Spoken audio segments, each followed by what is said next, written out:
Ya, di rumah sakit, karena saya juga mau melayani Tuhan, maka saya kalau praktek nggak pernah minta honor. Jadi kalau pasien tanya, bayar berapa dokter? Tak usah bayar, gue bilang. Jadi kayak mana nanti dokter? Ya kayak gitulah. Sebagian nanti ada yang berkata, nanti aku takutlah berobat sama dokter ini. Terus gue bilang, ya bukan saya yang suruh ibu datang sama saya bilang gitu ya. Tapi saya percaya yang menyembuhkan bukan saya, yang sembuhkan itu adalah Tuhan.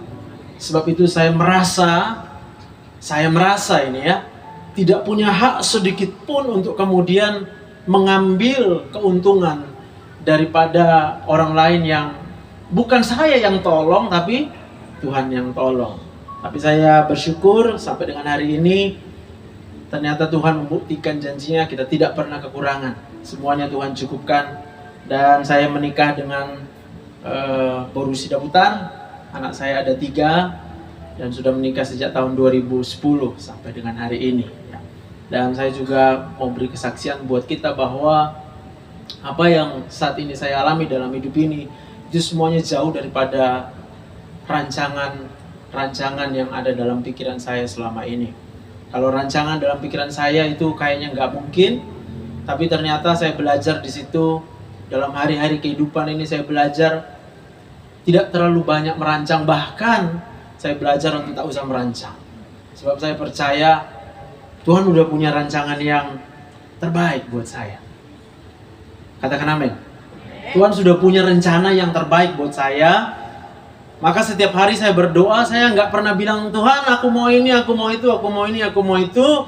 Tapi saya tanya Tuhan apa mau buat saya? Buat apa aku ganggu rancangan Tuhan? Aku bilang gitu. Kan kau udah punya rancangan. Oke, itu perkenalan singkat buat kita. Kalau ada yang sakit tentunya datang berobat sama saya karena saya dokter. Amin. Nggak bayar. Jangan takut. Oke, boleh dibuka slide-nya ya. Jadi hari ini saya mau kita sama-sama belajar tentang melayani Tuhan. Ini memang saya ambil tema karena tema kebangsaan tahun lalu ya. Pulih lebih cepat, bangkit lebih kuat dengan melayani Tuhan.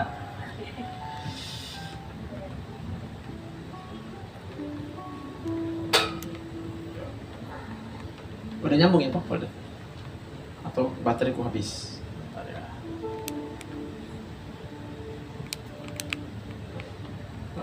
Oke. Saya baca ayatnya dari Matius 25 ayat 35 sampai 36 dan ayat 40, tapi ringkasnya begini.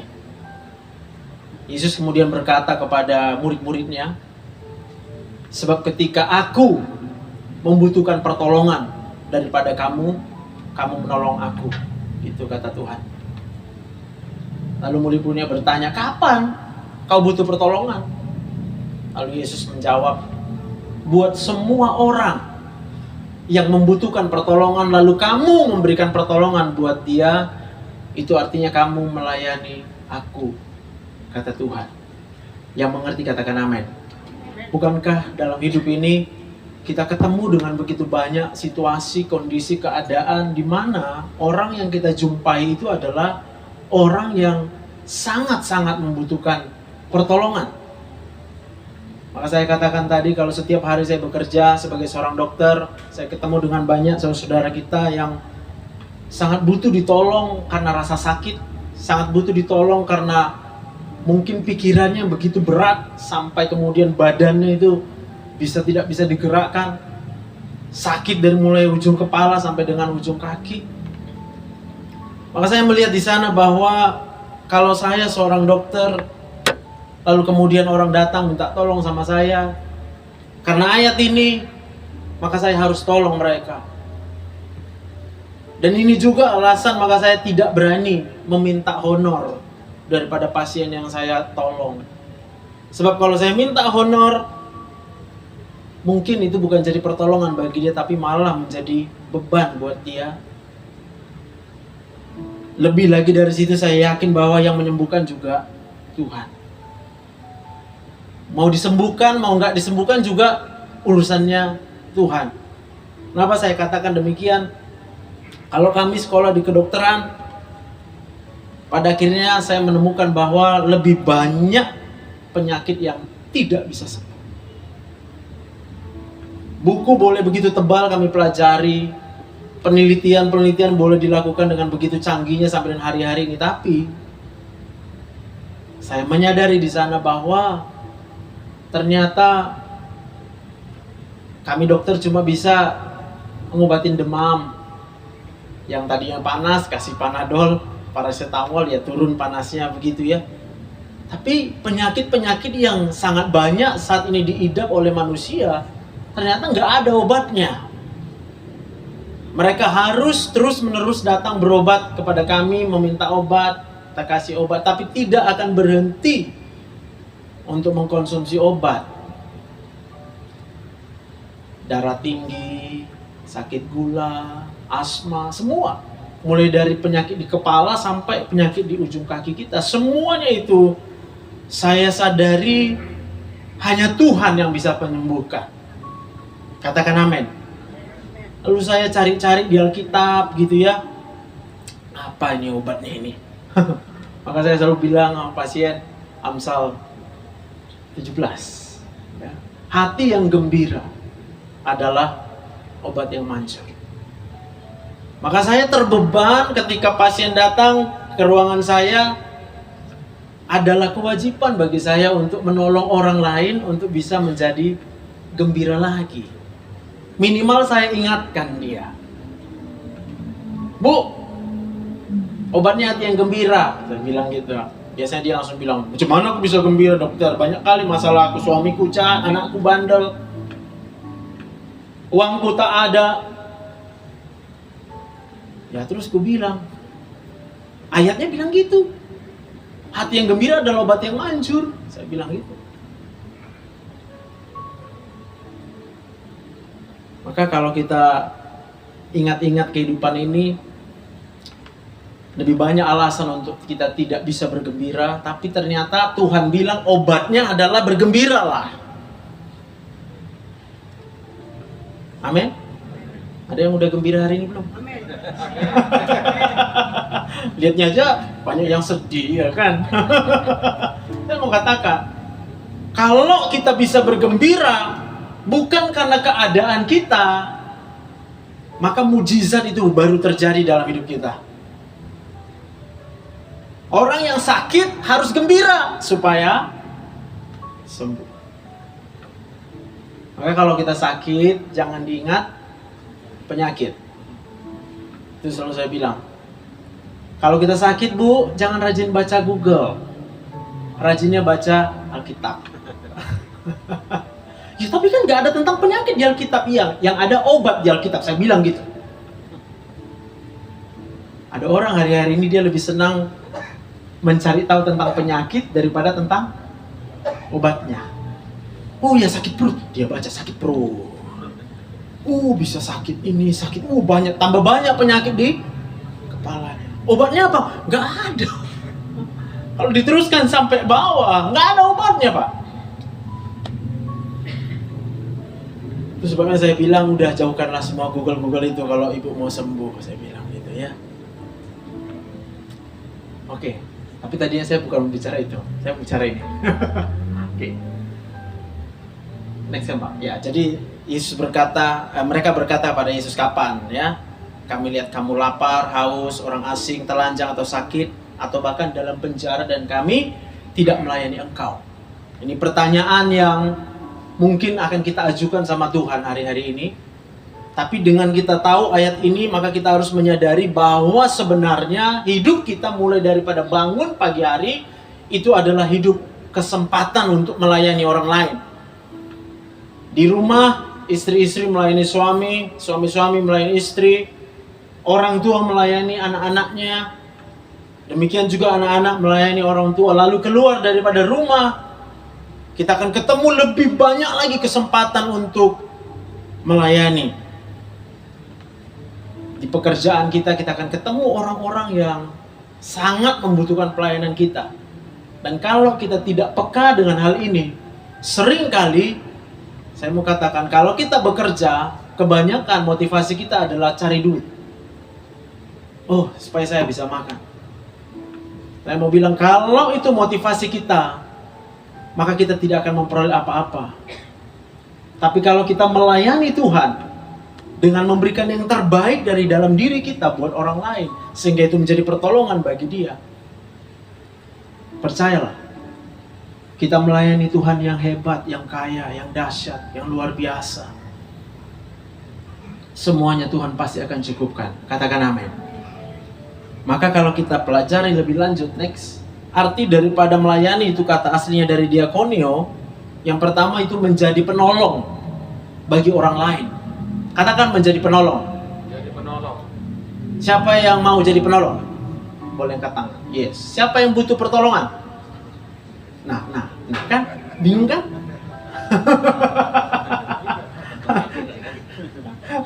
Wow. Ini yang kadang tanpa kita sadari akhirnya membuat kita tidak bisa melayani orang lain. Karena kita merasa bahwa kita sedang butuh besar suaranya, pertolongan.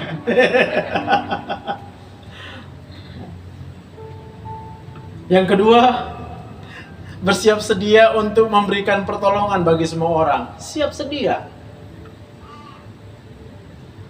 memberikan pertolongan bagi semua orang. Dan ketiga, menyediakan diri sendiri untuk kepentingan dan kehendak orang yang dilayani. Waduh. Padahal mungkin dari pagi yang lebih banyak kita pikirkan itu adalah diri sendiri. Kita nggak pernah lihat orang lain. Kita nggak peduli dengan keadaan orang lain. Yang kita tahu kita butuh pertolongan.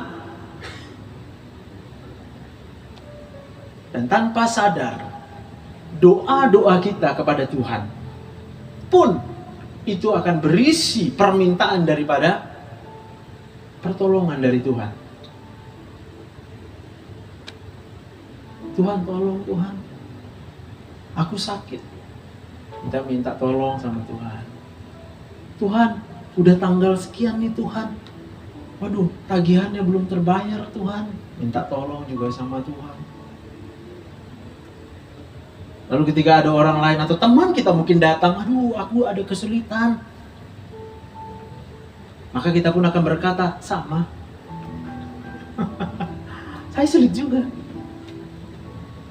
Tapi dari sini saya mau ajak kita semua untuk mengubah sedikit paradigma. Bahwa melayani Tuhan bukan sekedar kita ngomong, oh saya melayani Tuhan. Atau sekedar nyanyian yang kita lakukan, melayani, lebih sungguh. Lagunya semua pelayanan itu, tentang melayani kita bilang. Oh berarti dia sudah melayani? Belum, ini melayani. Dari doa-doa kita, saya mau ajak mulai hari ini. Berhenti berdoa untuk kemudian meminta pertolongan atas diri kita sendiri. Berhenti meminta Tuhan untuk menolong kita.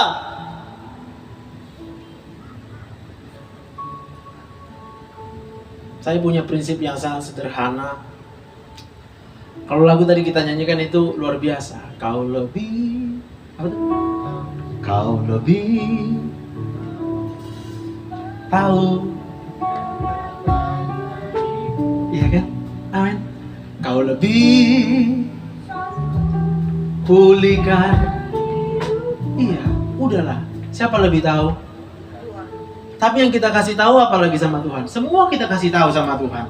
Tuhan, tadi kayak gini. Tuhan, tadi kayak gini. Tuhan, tadi kayak gini. Tuhan, tadi kayak udah 1 jam nih doanya. Begitu banyak pengaduan-pengaduan yang kita sampaikan sama Tuhan. Lalu lihat jam, di jam 6. Amin Tuhan. Ya, Tuhan belum ngomong. Kita cuma kasih tahu sama Tuhan, tolonglah aku Tuhan, tolonglah aku Tuhan. Nanti kayak gini caramu Tuhan menolong aku. Kadang-kadang kita mungkin begitu juga. Kita yang ngajarin Tuhan untuk. Maka kalau saya katakan saya melayani Tuhan, sebenarnya Tuhan yang saya minta untuk melayani kepentingan saya. Wow. Ada yang gak ada dalam masalah hari ini? Angkat tangan. Gak ada ya? Ada yang tidak sedang dalam masalah hari ini? Boleh angkat tangannya? Gak ada. Next slide. Oke, ini orang-orang susah. Jangan bilang, Pak, kami susah juga.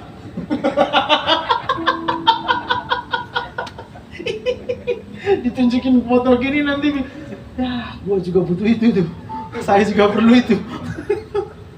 Next slide. Oke, kita mau belajar dari Ishak. Ya, apa yang dialami oleh Ishak. Next slide. Kejadian 26 ayat 1, maka timbullah kelaparan di negeri itu. Dan ini bukan kelaparan yang pertama yang telah terjadi dalam zaman Abraham. Sebab itu Ishak pergi ke Gerar kepada Abimelek, raja daripada orang-orang Filistin. Klikkan, Bang. Ini keadaan kita hari-hari ini. Masa yang sulit. Kemarin baru lepas dari masa pandemi, dan kita diperhadapkan dengan masa yang katanya goncangan ekonomi akan semakin berat. Lalu doa orang percaya apa? Kita mungkin berdoa, Tuhan, lalukan masa yang sulit ini. Tuhan, lalukan. Tuhan, stop dong. Ya kan? Tapi kalau kita lihat skenario yang Tuhan izinkan hari-hari ini, sebenarnya skenarionya adalah kita akan bertemu dengan orang-orang di sekeliling kita yang sedang membutuhkan pertolongan. Itu artinya apa? Ada kesempatan yang Tuhan berikan supaya kita bisa berdiakonia. Katakan amin. Jadi kalau kita sedang dalam masalah, berarti semuanya kita sedang punya kesempatan untuk melakukan diakonia. Iya, tapi saya disakiti sama orang lain. Itu artinya orang yang menyakiti kita butuh apa? Pertolongan. Iya kan? Karena dia susah lah, maka dia nyakitin. Benar apa benar ya? Kalau ada orang jahat sama kita, berarti dia sedang butuh pertolongan sebenarnya. Maka tanpa dia sadari, dia pikir dengan menjahati kita, maka dia akan memperoleh apa yang dia butuhkan. Amin. Kalau kemudian kita kehilangan handphone, lalu diambil oleh orang lain, itu kan karena dia butuh handphone. Iya kan? Paham ya? Kalau ada orang menggeser kita dari satu jabatan, berarti dia sedang butuh jabatan itu. Kalau ada sepasang kekasih yang masih pacaran, kalau udah suami istri nggak boleh. Diserobot sama orang lain. Itu karena dia butuh cinta. Sampai situ bisa paham maksudnya? Kalau kita ketemu orang teman sekerja yang kemudian pokoknya mengesalkan sekali. Ngomongnya itu pedas banget. Saya mau bilang kalau orang ngomongnya pedas karena hidupnya kepedasan. Yang mengerti katakan amin. Maka kalau ada orang yang hidupnya sedang kepedasan, Pak, jangan kasih cah. Ya dikasih yang mendinginkan toh. Itu namanya kita melayani dia.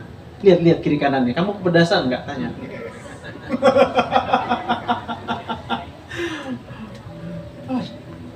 Ampun, ya. Dan saya mau katakan begini Bapak Ibu, saya harus latihan ini bertahun-tahun untuk kemudian bisa melihat setiap pasien yang datang dalam ke praktek saya. Saya harus bisa lihat kesusahan apa yang dialami. Saya akan lihat bahwa dia sedang sakit hati, aku bisa lihat. Lalu kemudian biasanya kalau pasien sakit hati itu, dari mulai masuk ke ruang praktek kita, udah sakit semua lah perkataannya. Lama kali memang dokter inilah, udah lama aku menunggu di sini. Dalam hati kadang aku berkata gini, Bu, tolong Ibu tengok, Bu, di ruangan ini ada pintu lain nggak selain pintu Ibu masuk tadi? Jam berapa aku melewati Ibu tadi?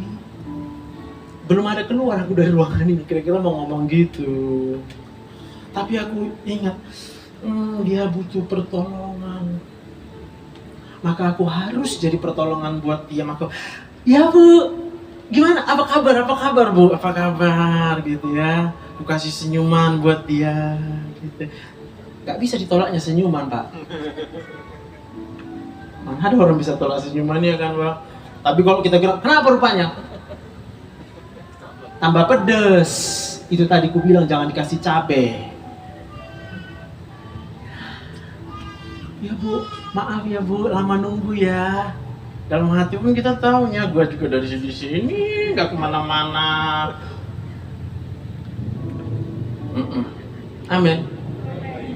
Karena aku sadar dia butuh pertolongan, maka aku harus berdiakonia dengan dia. Sewaktu ku ubah seluruh kekuatanku yang mungkin ku miliki pada waktu itu untuk kemudian menjadi diakonia buat dia. Itu yang kukatakan, aku melihat pekerjaan Tuhan yang ajaib, dahsyat, luar biasa. Tepuk tangan untuk Tuhan kita. Maka setiap kali aku ketemu dengan orang yang susah, aduh Tuhan, tolonglah aku Tuhan. Aku bukan minta tolong karena aku takut disakiti, Pak. Aku minta tolong supaya aku bisa memberikan sesuatu buat dia. Itu sebab saya selalu ingatkan teman-teman juga ya. Saya ngajar juga di kampus, saya ingatkan sama mahasiswa saya. Kalau kamu nyanyi lagunya itu minta pertolongan dari Tuhan. Please, jangan minta pertolongannya itu buat diri kamu. Saya bilang gitu. Kamu harus minta pertolongan dari Tuhan. Supaya Tuhan tolong kamu bisa nolong orang lain.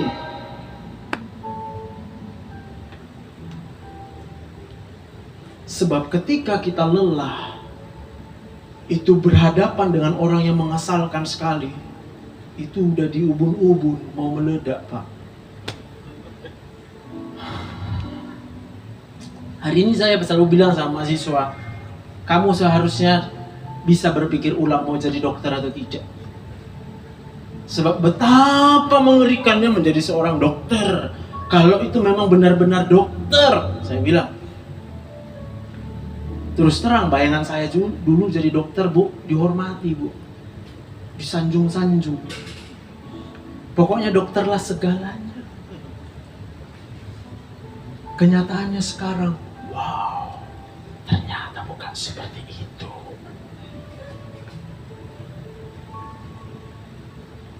Dokter diminta hadir 24 jam. Dokter kapan pasien butuh harus ada. Aku bukan curcol. Aku mau bilang kenyataannya adalah bahwa dalam hidup ini kita harus mau melayani orang lain. Itu artinya kita melayani Tuhan.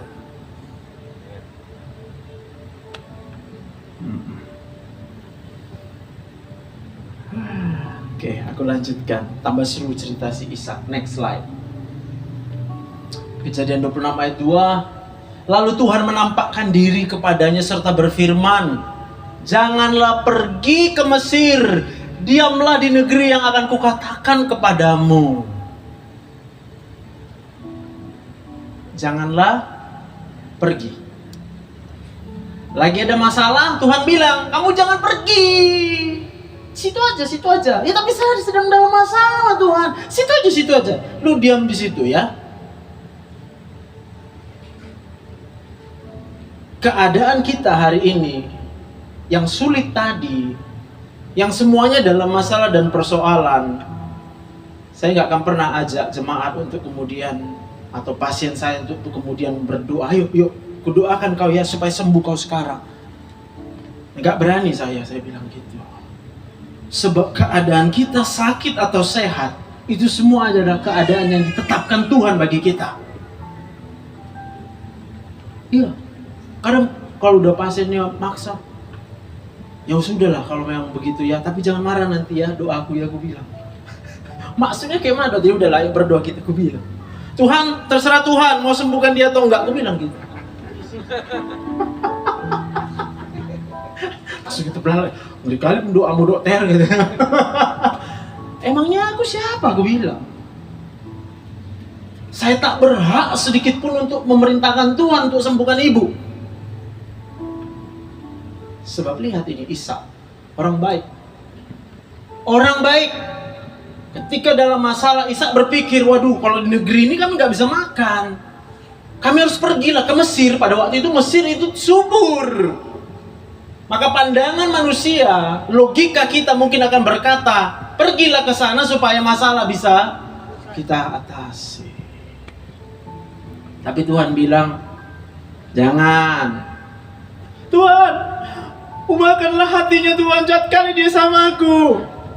Tidak, kira-kira gitu loh jawaban Tuhan. Ya kan gini loh ya. Satu hari kita doakan gak berubah. Besok datang lagi sama Tuhan, kita berdoa, Tuhan masih jahat dia sama aku. Belum berubah juga besok. Lusa gitu juga. Tuhan, tambah dalam nangisnya.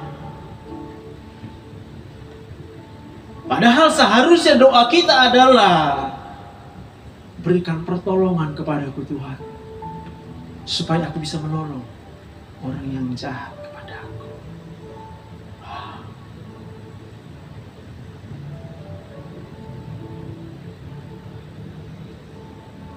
Nanti Paulus berkata, kalau ada seterumu lapar, beri dia apa? Tonjokan.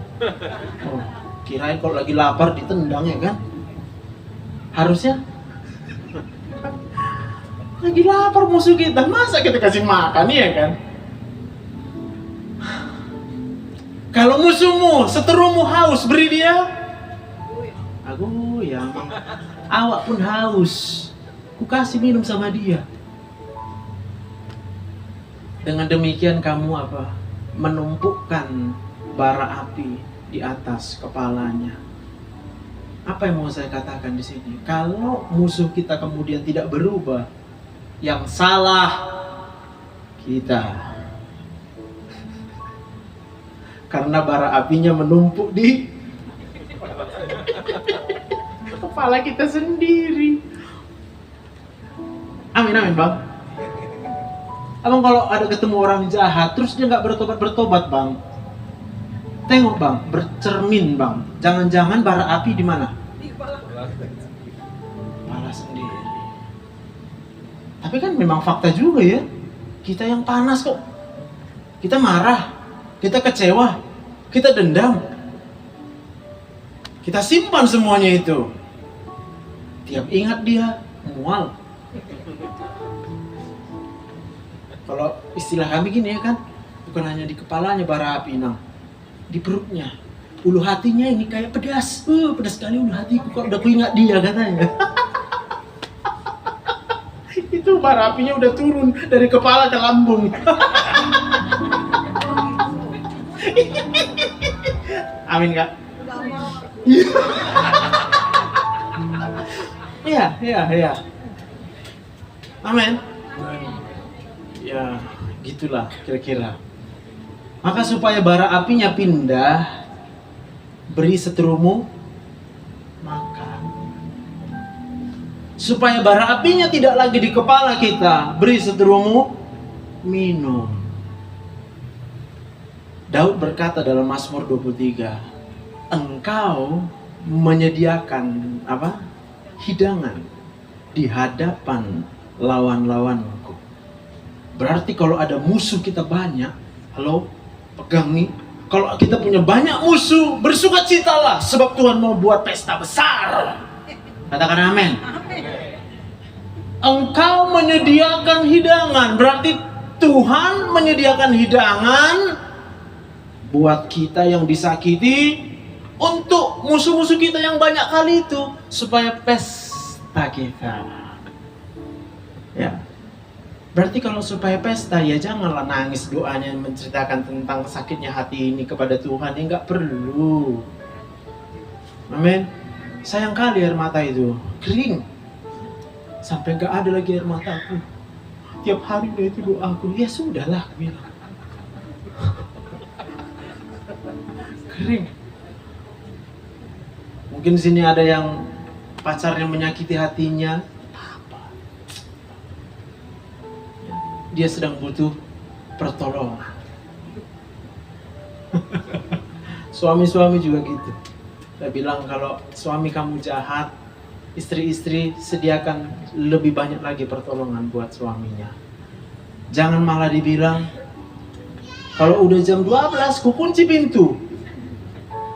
Ya senang lah suaminya, syukur. Gue pulang pagi. Di mana menumpuk bara api? Kepala istri. Tukar, gue bilang istri. Gimana cara tukarnya? Ibu pasang aja alarm. Kalau enggak, dengar aja pintu diketuk dikit aja. Langsung buka pintu ibu. Halo suamiku, cium dia. Gitu.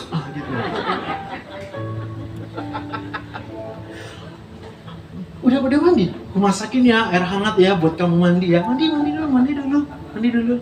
Sambil dia mandi, buat kopinya atau apa makanan, hangatin makanannya, hangatin. Makan pak, di meja. Makan pak, makan, ya kan? Pindahkan bara apinya.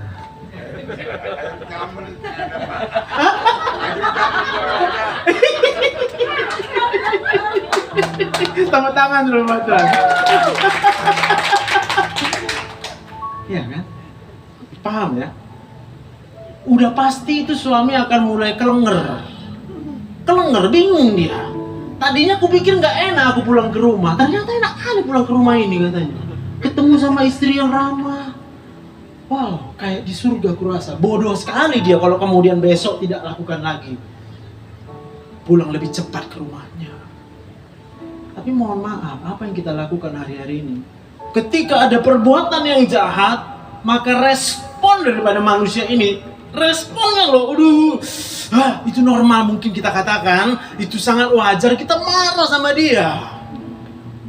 Itu sebabnya saya katakan kalau kamu nangis berdoa sama Tuhan, minta tolong sama Tuhan, bukan karena rasa sakit yang kamu rasakan itu gitu loh, bukan. Tapi berdoa sama Tuhan, berikan pertolonganmu yang ajaib, yang dahsyat, supaya aku tahu berbuat apa yang kemudian itu menjadi pertolongan buat orang yang jahat.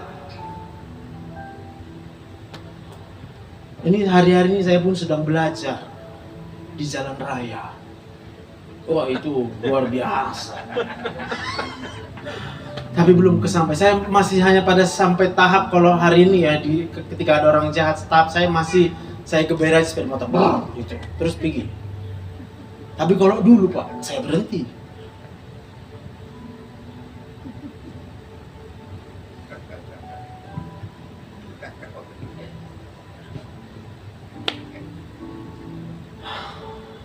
Kalau sama istri saya udah menang. Udah menang. Saya tidak berharap lagi.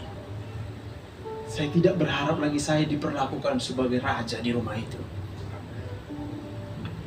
Saya yang akan melayani. Pulang nanti kerja udah capek Pak. Awal-awalnya, suntuk di sana, suntuk di sini, suntuk semua satu rumah. Saya belajar kalau ini luar biasa nih. Rumah adalah pekerjaan yang gak ada tutup buku. Mau tutup harian gak ada, tutup bulanan apalagi tahunan. Gak ada pernah tutup buku ya Nang ya. Baru dibersihkan di sini, udah dipijak anak sana. Wah, apa maksud kamu? Kita pulang, ada gunung. Gunung di sini, gunung di sana, ya kan? Di sini gunung kain, di situ gunung celana, pokoknya gunung-gunung lah semuanya. Itu perlu dilipat biar kau tahu ya. Ya.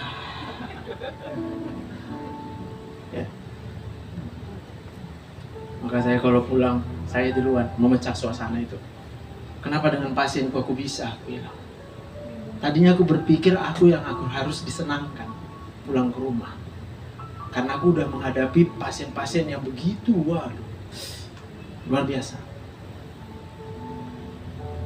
Ganti strategi. Terus sekarang sukacita lah hidupku, kira-kira gitu lah. Tepuk tangan untuk Tuhan. Pergumulanku hari ini adalah menghadapi orang yang kemudian terus-menerus menyerang kita. Dan ini aku doakan sama Tuhan. Tuhan, beri aku pertolongan supaya manakala ada kesempatan dia lapar, aku pasti akan berikan dia makan. Manakala ada kesempatan dia sedang haus, aku pasti akan berikan dia minum. Dan aku bertanggung jawab dengan itu. Nah kalau Tuhan bilang, mana kok gak kamu kasih? Ya aku jawab aja sama Tuhan, gak pernah aku tengok dia lapar Tuhan. Ya. Walaupun itu pembenaran sebenarnya. Belum sanggup aja. Harusnya setiap hari kukirimi dia karangan bunga. Dia ulang tahun, aku bilang selamat ulang tahun, ya kan. Tapi itulah yang ku minta, Tuhan, kasih aku kekuatan, Tuhan.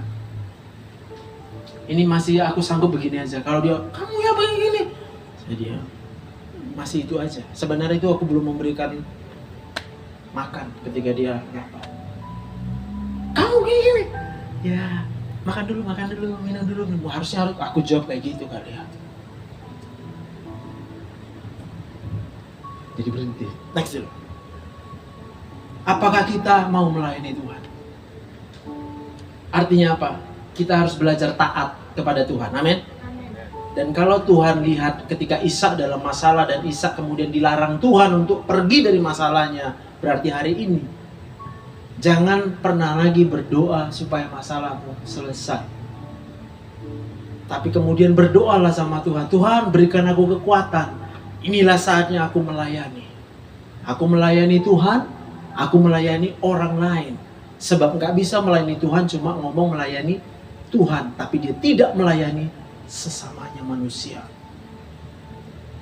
Lihat kiri kanan. Manusia nggak itu? Ya kan?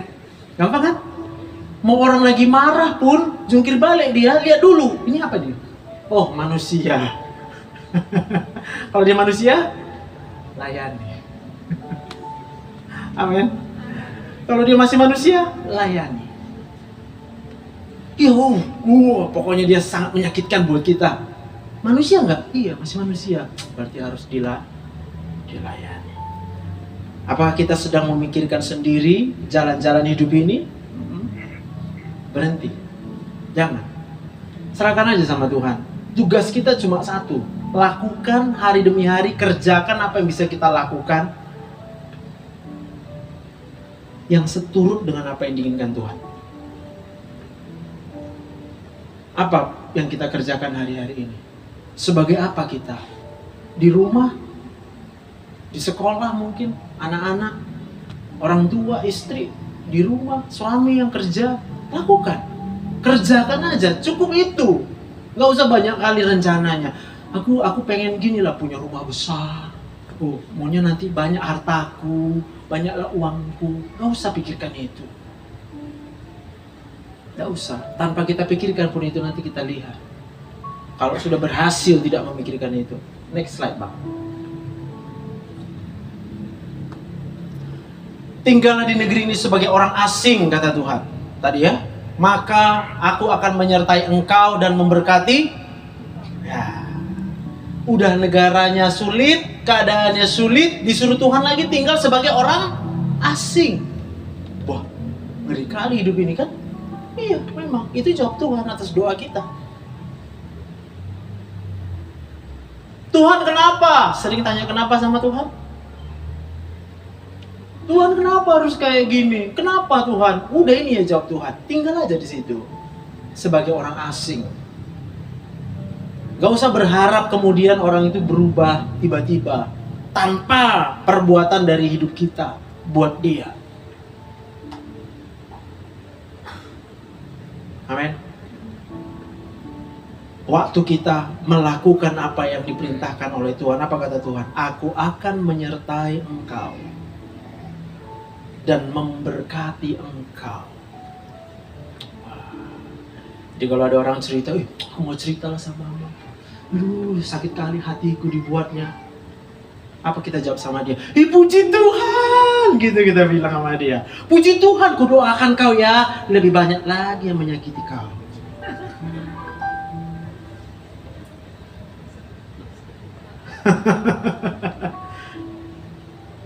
Doakanlah supaya sembuh. Ku doakan kau lebih banyak lagi penyakitmu. Dalam hatiku gitu sebenarnya. Berarti Tuhan sedang berperkara dengan dia. Ngapain ku ganggu perkara dia dengan? Ya aku cuma sanggup sakit kepala, aku kasih obat menghilangkan sakit kepala. Habis efek obatnya, ya sakit kepala lagi dia. Sakit-sakit ini asam lambungku naik, aku kasih obat asam lambung. Habis efek obatnya, sakit lagi asam. Maka aku bilang kalau kau mau sembuh, hatimu harus gembira. Amin. Karena cuma hati yang gembira obat yang manjur. Aduh, capek cari di Google apa obat yang paling manjur. Gak ada jawabannya kalau zat kimia-kimia itu semua yang ditemukan di dunia ini. Ternyata cuma gembira. Iya, nah, senyum Pak. Nah, ya kan lah. Asik ya Pak. Oh, udah bisa senyum gitu. Widih. Enaknya hidup ini. Siapa yang merasa hidup ini enak?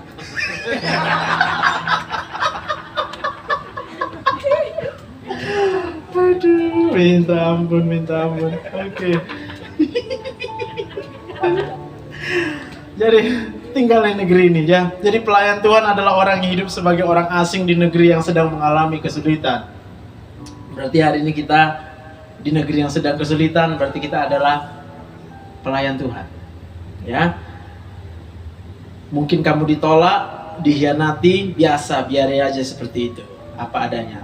Berdoa sama Tuhan, apa yang mau kulakukan Tuhan. Jadi kreatif, kira-kira gitu. Amin. Jadi kreatif. Ya. Maka saya katakan tadi dengan pasien-pasien juga seperti itu. Terus terang saya kalau praktek begini aja pakaiannya. Dari awal juga nggak pernah pakai jas putih. Karena saya merasa jas putih itu, kalau teman-teman yang lain juga pakai jas putih ya nggak apa-apa. Saya merasa seperti ada batas yang saya berikan dengan pasien. Ya. Jadi aku harus bisa menampilkan diriku sebagaimana orang-orang lain yang mungkin juga mengalami kesulitan, kesusahan. Tapi aku bersuka cita. Gitu. Nanti udah jam 5 sore, jam 4 sore, ini kan aku permisi ya, karena ada pelayanan. Mana tahu tidak pasien selalu berkata, kok dokter kok gak capek-capek kulihat katanya ya kan.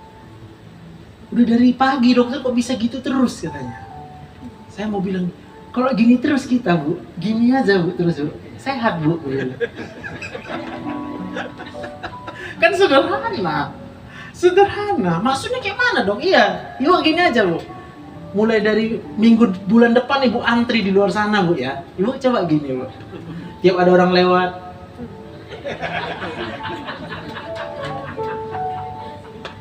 Ya. Kalau Ibu nggak sehat Bu, Ibu tuntut aku bilang. Gitu ya dok? Iya. Ibu coba tanya dari yang masuk, dari pertama sampai keluar, bagian mana pasien yang kemudian tidak melihat saya tersenyum, saya bilang gitu. Iya juga ya dok. Iya, kan aku bilang tadi sama kita kan. Walau kemudian dia udah masuk dengan nada genderang perang, mungkin nggak sama ngomong. Gini aja dulu kita, berubah itu. Mana yang sakit Inang? Kan? Mana yang sakit Pak? Mana yang sakit Bang? Aku kan gini kan. Maka sampai sore gini, kencang wajahnya. Gak usah pakai apa tuh benang-benang segala macam ditanam, nggak perlu. Gini aja tiap harinya. Tapi faktanya manusia hari-hari ini lebih banyak memble. Nunggu dikit, lama kali pun sampai aku bilang, Bu, kalau Ibu bisa nunggu berarti Ibu masih hidup, aku bilang. Maka kalau orang nanya kabar, dokter apa kabar? Masih hidup. Amin. Masih? Ya masih hidup, aku bilang. Loh, kok gitu jawabnya dok? Ya jadi aku mau jawab apa, aku bilang. Masih hidup, aku bilang. Karena hidup itu luar biasa. Kalau bukan karena Tuhan, saya nggak bisa hidup, aku bilang gitu. Tepuk tangan untuk Tuhan gitu. Jangan kalau orang tanya kabar, langsung banyak jawaban di otak. Oh tadi uangku hilang, tadi aku gini. Mau diceritakan semua. Iya, tadi aku kayak gini, tadi aku kayak gini. Nggak usah, itu udah. Itu semua bagian daripada pelayanan kita buat Tuhan. Next slide. Barang siapa melayani aku, ia harus mengikut aku, dan dimanapun aku berada, di situ pun pelayanku akan berada. Barang siapa melayani aku, ia akan dihormati Bapa. Jadi kalau kita mau hidup melayani Tuhan, artinya dia hidup mengikut bagaimana Kristus hidup. Maka kalau hidup kita seperti Kristus, di situ pun aku berada. Amin. Kalau Tuhan ada bersama dengan kita, kalau Kalau Tuhan ada bersama dengan kita, adakah yang tidak sanggup dikerjakan Tuhan dalam hidup kita? Tepuk tangan untuk Tuhan kita. Tapi persoalannya hidup kita sangat sulit untuk menjadi seperti Kristus. Yesus dibal-bali, Yesus cuma ampunilah, sebab mereka tidak tahu apa yang mereka perbuat. Yesus dikecewakan, dikhianati, nggak langsung disulap Yesus, si Yudas jadi kodok. Paham ya? Bayangkan kalau misalnya saya berada dalam posisi Yesus, lalu kemudian seorang berkata, itu Yudas, dia yang mengkhianati kamu. Halo, ku cuci kakinya, kaki kau Yudas, ku bersihkan ya Yudas ya, biar wangi. Ya. Amin. Kalau kita melakukan itu hari demi hari, hari demi hari, hari demi hari, semakin menjadi seperti Yesus dalam hidup ini, maka Yesus akan ada dalam hidup kita. Hadir dia. Pekerjaan apapun yang kita kerjakan, Tuhan akan berkati. Tuhan akan buat berhasil, berlipat kali ganda. Tepuk tangan buat Tuhan. Ayat yang terakhir. Maka menaburlah Ishak di tanah itu. Dalam tahun itu juga ia mendapat hasil 100 kali lipat, sebab ia diberkati Tuhan, dan orang itu menjadi kaya, bahkan kian lama kian kaya, sehingga ia menjadi sangat kaya. Amin. Karena apa? Karena Ishak melayani Tuhan. Kenapa Ishak melayani Tuhan? Karena Ishak mau disuruh tinggal di daerah yang sulit. Kenapa di daerah yang sulit? Pasti di situ ada banyak orang butuh pertolongan. Di daerah yang butuh banyak pertolongan, Ishak menabur, dia kerja. Ya, kerja. Hadapi semua orang. Berikan pertolongan buat semua orang. Kalau yang di rumah aja, berikan pertolongan buat seisi rumah. Jangan berharap ditolong. Pertolongan kita cuma datangnya dari aku tak pernah berharap pertolongan dari manusia, sebab aku tahu pertolongan dari Tuhan itu lebih dahsyat adanya. Amin. Apa yang mustahil itu Tuhan jadikan mungkin. Maka kita lihat Ishak dijadikan semakin kaya. Tapi kalau saya mau bilang, kisah ini tidak berhenti di sini. Ketika dia jadi kaya, mulai muncul orang yang cemburu. Iya. Amin. Siapa suka dicemburui? Nah, inilah tandanya nggak bisa jadi orang kaya. Tuhan pun tahu, Bu. Nanti kalau dicemburu ini, dendam ini, kalau jadi orang kaya bahaya ini. Bisa disetelin nanti semua, dihajar semua musuh-musuhnya. Halo, Tuhan nggak akan jadikan saya kaya kalau nanti kekayaan saya itu akan saya pakai untuk kemudian menghancurkan semua musuh-musuhku. Ishak dijadikan Tuhan kaya karena Tuhan lihat nanti apa yang dikerjakan oleh Ishak itu hanya memberkati orang. Lihat ya, dia udah kaya. Itu dicatat di Alkitab, saya ringkas aja. Diusir dia. Lu Ishak, pergi kau dari sini Ishak. Masa kami makin miskin, kau makin kaya?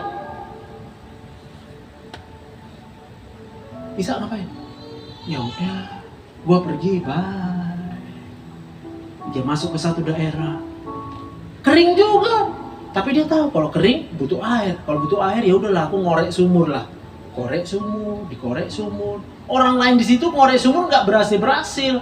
Ini dia korek sumur berhasil menghasilkan Datang penduduk setempat, enak aja kau, itu tanah kami. Ya, itu tanah kau. Dalam hati Ishak yang gali gua. Tapi ya sudahlah, bertengkar juga katanya. 2 kali Ishak bertengkar. Tapi pindah. Ya. Korek lagi, bertengkar lagi. Tapi yang kedua kali, Ishak gak mau bertengkar. Rehobot katanya, nama sumurnya Rehobot. Ya sudahlah, kalau aku diusir, dia pergi.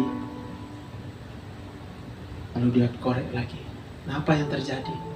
Tuhan lihat hati Ishak. Waktu Ishak itu dilakukan perbuatan yang jahat bagi dia, dia udah bisa gak tengkar-tengkar. Gak tengkar-tengkar. Tuhan berkati. Lalu kemudian musuhnya yang dari awal itu, si Abimelek, datang rame-rame. Terus dia bilang, lu pada ngapain datang ke sini? Lu kan benci sama gua. Ngapain kamu datang? Kamu benci sama saya. Abimelek bilang, aku melihat, katanya, kamu diberkati Tuhan. Maka kami mau berdamai denganmu, katanya. Saya nggak tahu apa yang dilihat Abimelek dari Ishak, tapi saya yakin kemuliaan Tuhan itu ada dalam hidup Ishak. Kenapa ada kemuliaan Tuhan dalam hidup Ishak? Karena nggak mau tengkar. Sederhana, Bu. Itu tadi saya bilang, saya harus berlatih hari-hari ini untuk tidak tengkar terhadap apapun juga. Nggak boleh tengkar, ditendang. Kasih kue, nih biar tambah kuat kamu nendangku. Nih. Amin. Kalau kita lihat ada orang ditengkari, terus orang yang nengkari itu balas tengkar, yang kita lihat siapa? Orang yang bertengkar. Tapi kalau ada orang ditengkari gini, kasih roti, kasih minum dulu, kasih semua, itu orang gini, ini siapa? Paham ya? Paham? Amin. Amin. Jadi kalau suami kita mau lihat sebagai istri kita jadi malaikat, ya harus jadi malaikat lah, Bu. Kita, ya kan? Malaikat itu kan, wah, tenang. Suaminya lagi mabuk-mabuk juga pulang. Apa, senyum aja. Minta kekuatan sama Tuhan. Suami-suami juga kayak gitu kan, menghadapi istri yang cerewet. Minta kekuatan sama Tuhan. Tuhan, minimal Tuhan, minimal.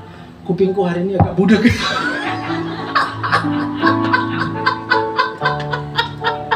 Awal aku doa kayak gitu loh, Kak. Bener. Rasanya, Tuhan, buat apa telingaku ini sensitif kali gitu. Iya kan? Kebetulan saya belajar nyanyi juga, Pak, kan. Kalau belajar nyanyi kan denger not gitu, agak sumbang-sumbang dikit ya kan. Kita ngerti ya. Aku bisa ngerti itu nada suara istriku kalau udah mulai melenceng, ada maksud-maksud, niat-niat yang minta ampun, gue bilang. Tuhan, kok kasih telinga yang kayak gitu sama aku, gue bilang. Aduh. Tapi kemudian Tuhan ajar, jangan kayak gitu. Harus kamu dong yang mengubah suasana. Mau apa hari ini? Ayo. Santai aja semua, itu PR-nya. Udah gak apa-apa, kerjakan aja. Senyumin aja semua, senyum. Supaya orang bisa lihat, ada yang aneh dari bapak kami. Normalnya orang pulang kerja, capek. Ini pulang kerja ketawa-ketawa. Di luar sana pun perlu orang-orang kayak gitu. Supaya dunia bisa lihat Yesus. Dunia nggak bisa lihat Yesus kalau keadaan baik-baik saja. Saya akan senyum dong kalau keadaan baik-baik. Orang bilang ya wajar lah, orang baik-baik saja kan. Tapi kalau ada orang jahatin saya di depan kita hari ini, saya mau bilang, saya harus bertanggung jawab menampilkan Yesus. Kalau saya balas, berarti saya bukan menampilkan Yesus dalam hidup saya. Maka menaburlah. Apa yang kita tabur? Iya. Sebab apa yang kita tabur akan kita nyambung semua ya Pak ya. Iya memang kayak gitu prinsip hidup ini, aku bilang. Sederhana. Kalau ada orang jahat itu artinya kesempatan untuk kita diberkati Tuhan. Amin. Karena kalau kita melakukan perbuatan baik, katanya untuk orang yang baik, apakah upah? Enggak ada upahnya. Itu sebabnya kalau kita berdoa, Tuhan kasih aku berkat, pasti jawabannya orang jahat yang datang. Sebab Tuhan tidak bisa memberkati kita kalau kita kemudian hanya ketemu sama orang baik. Tuhan akan memberkati kita kalau kita ketemu dengan orang-orang yang jahat dan kemudian kita berikan yang baik buat dia. Tepuk tangan yang meriah buat Tuhan. Mari kita bangkit berdiri. Dia. Musim akan selalu berganti, kasih Tuhan tetap abadi, tak akan berubah sampai selamanya. Ku tetap percaya. Katakan, ku yakin Tuhan memberkati. Tuhan memberkati. Terima kasih Tuhan untuk semuanya. Ku yakin Tuhan melindungi. Burung di udara Tuhan Di udara Tuhan pelihara dengan kasih-Nya. Tuhan selalu menolongku, selalu menjagaku, sehelai di rambutku tak akan terjatuh tanpa seizin-Mu. Tuhan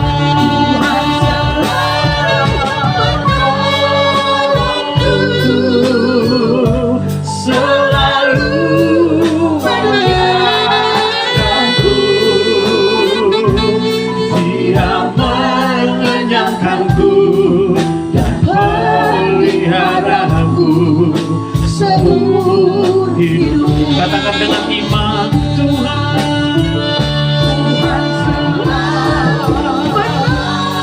Tuhan tolong kami supaya kami bisa memberikan pertolongan buat orang lain. Tuhan jagai hidup kami supaya hidup kami memberkati orang lain. Tuhan berikan kekuatan bagi kami supaya kami boleh memberikan yang terbaik untuk musuh-musuh kami. Haleluya. Tuhan selalu menolong, selalu menjagaku.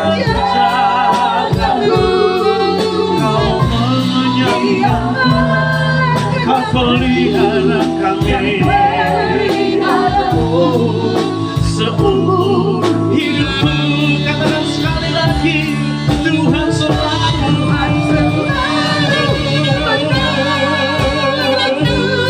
Kalau hartamu hilang, uangmu boleh hilang, itu artinya orang yang mengambil memerlukan pertolongan. Percaya, Tuhan tidak akan tinggalkan kita, Tuhan tidak akan biarkan kita. Haleluya.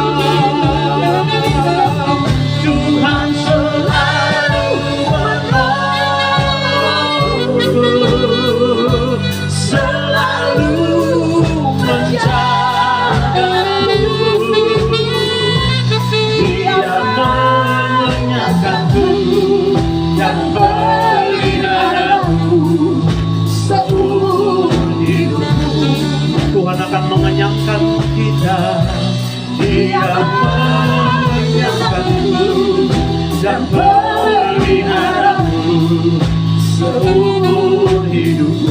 Katakan dengan iman, Dia mengenyangkanku dan peliharaku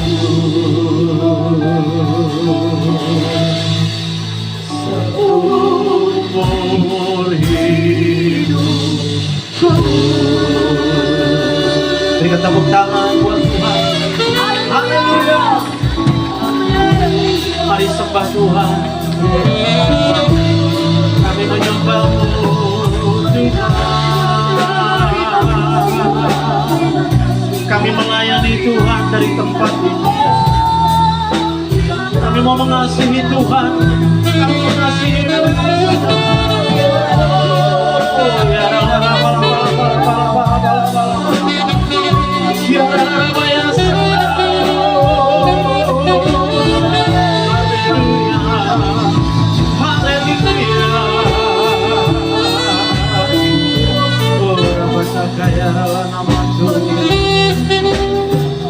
Kasih Tuhan, kasih Tuhan.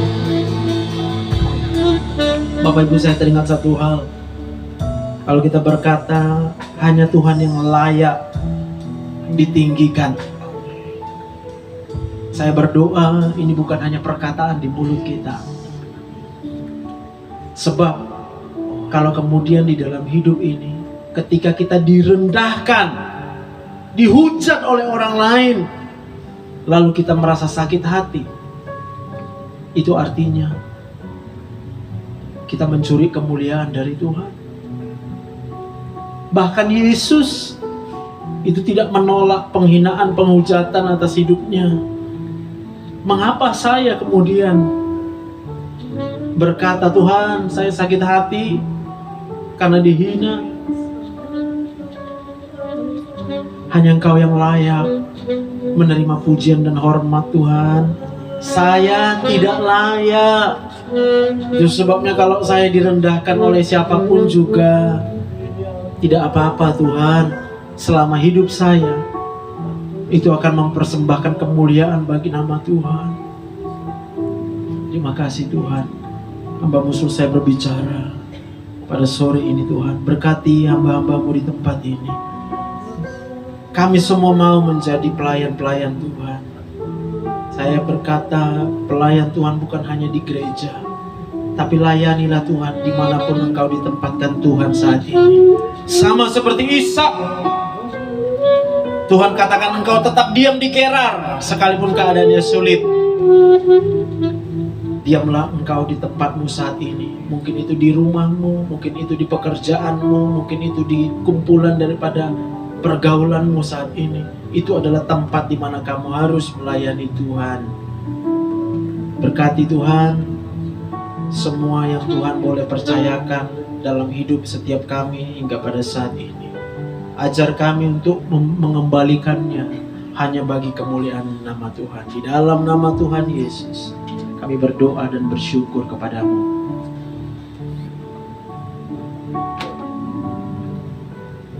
Mari kekasih hati Tuhan, kita terima berkat dari Tuhan. Kita buka kedua tangan kita, arahkan hati kita kepada Bapa di sorga. Dan saat ini kekasih hati Tuhan, Engkau pulanglah dan bawalah anugerah damai sejahtera yang berlimpah-limpah dari Allah Bapa di sorga. Cinta kasih yang sempurna di dalam Tuhan Yesus Kristus, serta persekutuan yang manis di dalam kuat kuasa Roh Kudus. Itulah yang menyertai kamu sekalian, mulai daripada sore ini sampai selama-lamanya, sampai Tuhan Yesus datang untuk kedua kalinya. Yang diberkati Tuhan bersama-sama kita katakan amin.